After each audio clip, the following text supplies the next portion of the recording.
Dans notre monde grandement impacté par les effets néfastes du changement climatique, le défi de la transition énergétique est capital. EDF Renouvelables et ses partenaires, en constante réflexion sur ces enjeux, apportent une piste d'expérimentation très prometteuse, l'agrivoltaïsme.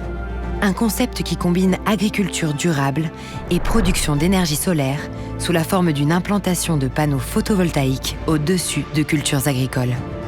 La France s'est dotée d'objectifs très ambitieux en matière de développement solaire, avec 100 gigawatts crête à installer d'ici 2050. Et ces objectifs ne seront pas atteignables juste avec des toitures et des friches industrielles. Donc il faut aller sur d'autres types de fonciers, notamment agricoles. Pour la mise en place de ces dispositifs, EDF Renouvelables travaille main dans la main avec des agriculteurs. Intégrer ce partenariat, c'est pour eux l'occasion unique de développer leur activité en association avec un projet de lutte contre le changement climatique. Ce qui me motive pour cette expérimentation est à double titre. Concilier ce qui est dans l'air du temps, la transition énergétique, et ne pas perdre la surface agricole. Pour ce projet-là, on cherche à avoir un modèle qui est rentable aussi pour l'agriculteur. En l'occurrence, à protéger son rendement agricole, à favoriser le bien-être de sa culture, mais aussi à s'adapter à ses pratiques agricoles dans le meilleur design possible.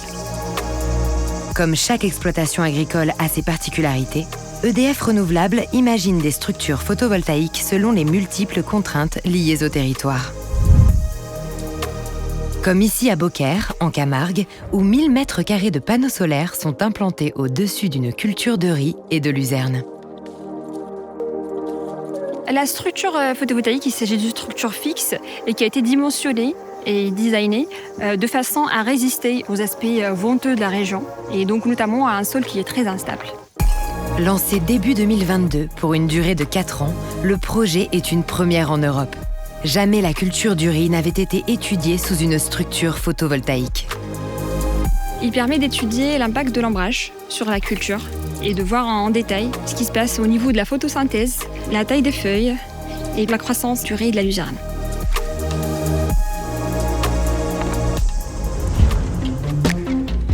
À 650 km de là, se trouve le projet des Renardières. Il voit le jour en 2019 sur le site d'EDF Lab en Seine-et-Marne.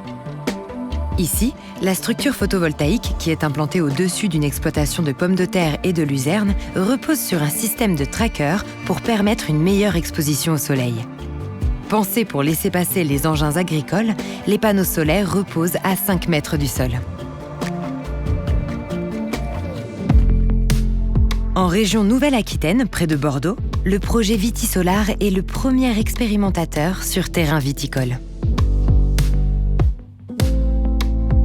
Le démonstrateur, monté sur tracker, permet de protéger les feuillages et les grappes des vignes des effets néfastes du dérèglement climatique dans une région particulièrement impactée.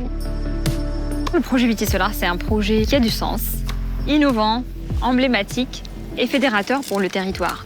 On peut dire que c'est une aventure humaine dont on peut être tous fiers. Aujourd'hui, l'agrivoltaïsme incarne une solution prometteuse à la croisée des enjeux d'énergie et d'agriculture. L'agri-PV pour EDF Renouvelables, en conclusion, c'est vraiment un nouveau champ des possibles avec tout à inventer, tous les modèles qui sont à créer. Donc c'est très intéressant et c'est une nouvelle page qui s'ouvre.